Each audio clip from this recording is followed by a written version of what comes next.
Woo! It's finally here. The regular season about to start, and we have to talk about this roster and how the Chiefs are getting ready to go into the regular season. We're going to start that right now.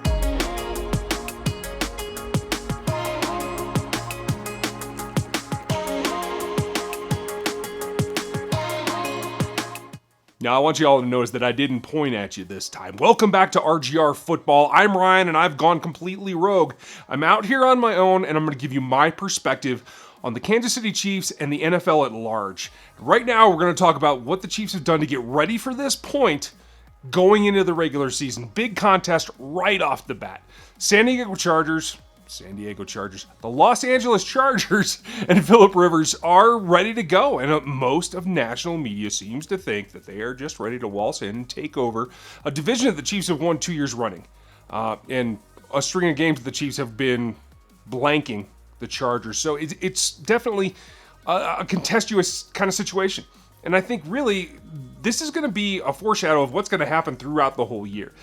These guys are the ones that are going to fight for the division. It's going to be the Chiefs and the Chargers. That's what I've looked at. And I see them both as somewhere between a 9-7 and a 10-6 team. So this is really crucial right off the very beginning of the season.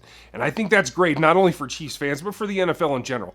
Look for what's going to happen. And I'm going to have another video here, game video, pre-game, 3 things to watch. The game plan video is going to be out this week. I know you saw the last one. It was kind of the trial run, but now I'm ready. And if you're new here, please make sure you hit the subscribe and the bell notification so you know when new videos come out. Leave your comments and share it around if you would. We want to grow this audience and talk about the NFL and get a lot of new people. So it's great commentary around here. Try that as well. Couple of things that they need to do.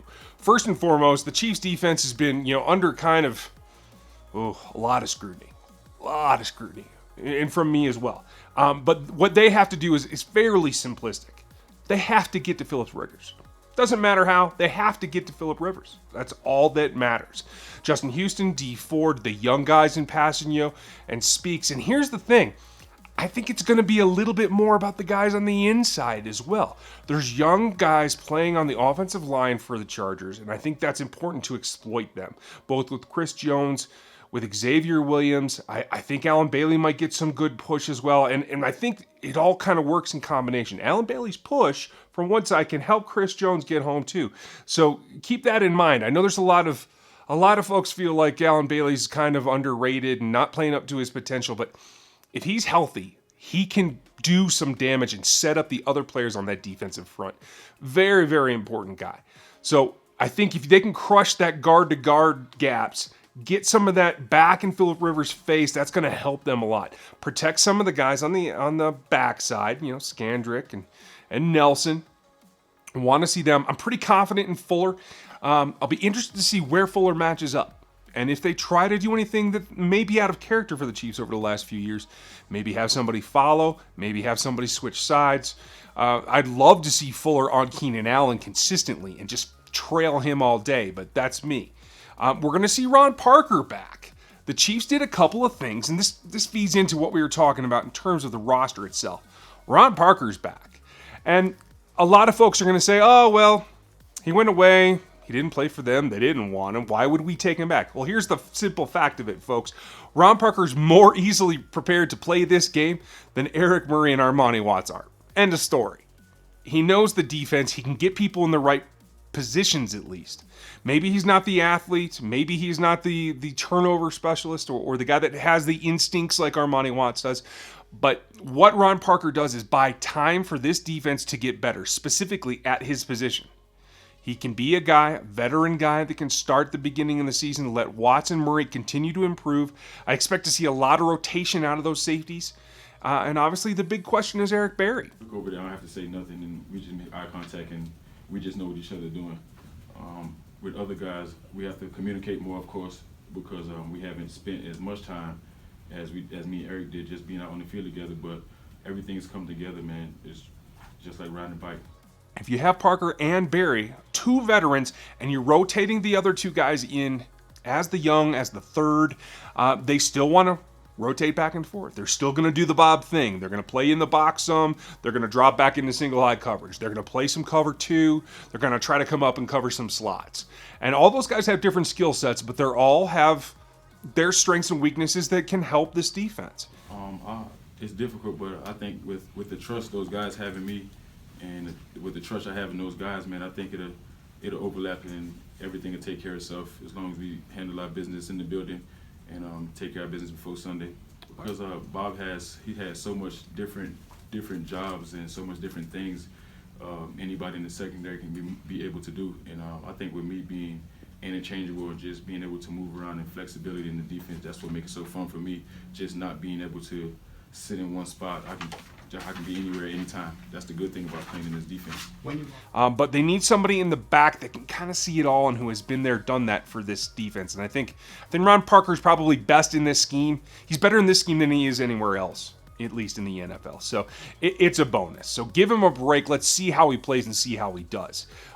Interested to see how Hitchens and Ragland do on defense. You know, they've been beat up, but I think they're going to secure it. Melvin Gordon's a tough tackle. He's a guy with a lot of skill. And so this is going to be a good test for them out of the boat. Now, please, let me know what you think of the defense. Leave those comments and, try to keep it casual. Let's not get too uproarious because now we have to talk about the offense, and that's really where it comes down to. And this is a defense that while they have some marquee pass rushers, really I think Bosa's better kind of in an inside gap than an edge guy, but that's me.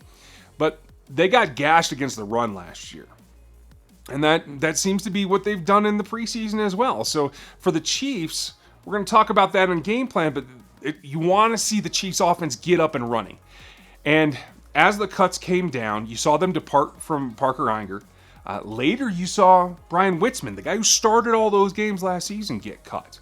And then the big thing is they signed Cam Erving to an extension, and then they promptly made him a backup, which seems counterproductive. But the thing is, this Andrew Wylie guy came on strong, and he played well for LDT while he was out.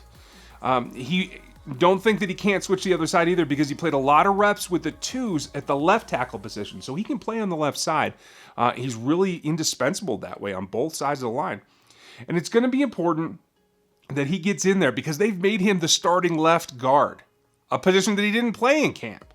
So there's still some churning there, and he and Eric Fisher have to get on the same page. They got to get that trust factor going so they can function as a unit, as well as with Rich Morris. Although I think Eric Fisher's a little more dependent on his guard than Morris is. So that's going to be something to pay particular attention to as well. And I want to give Matt McGloin a little shout out because I think he got kind of a raw deal. The Chiefs went into a little bit of panic mode. They didn't think that they were going to get Chase Litton. They decided, quote unquote, to keep the room strong and keep Matt McGloin so he can help Patrick Mahomes. And then that didn't quite work out. So once Chase Litton crossed waivers and they got him back on the practice squad, they promptly cut Matt McGloin after talking him up for at least 24 hours. Brad Veach said some nice things about him and what his veteran presence brought to the room on the conference call after the initial cutdowns. And then they decided to go with just Henny and Mahomes for this first game. With Litton on the practice squad, I still think he's the better match for Mahomes in terms of if there is an injury, being able to just slide the new quarterback in and keep the play call really similar because of the strength of Litton's arm. So that's going to be interesting to see as well. The Chiefs did part ways with a couple of guys, and they brought in some more, and that's really what led to Witzman being let go. Is they brought in Austin Reeder and they brought in Boetker. I think I'm saying that right. I really don't know, so don't hold it against me. But we should know here pretty soon. So long and short, we got to see those guys perform, and I think this is going to lead up to an offensive juggernaut here that's really coming down the road. There's been a lot of press lately on the national level about this offense, and I think they're going to be able to live up to it. So let me know what you think. That's what I have for today. I'm pretty excited about it. I hope you guys are too, and I want to know exactly what you think is the weak point. What's the strength? What are you looking for? I'll be back in a couple of days with a game plan video specifically for the Chargers, and we'll go a little more in depth there too. I'm also going to do some lives. I'll announce them on Twitter as well as through the YouTube community, but I'll be on YouTube live a couple of times. We're going to figure out what time works best. Some folks wanted pregame, and I'll try to get to that as well. But also, make sure to check out, I'm going to do a power ranking as well for the whole NFL. And so you're going to see some videos come out that are not Chiefs specific, but they will be NFL specific, so keep an eye out for that. Appreciate you guys watching everything and checking out with me today, and I'll see you next time.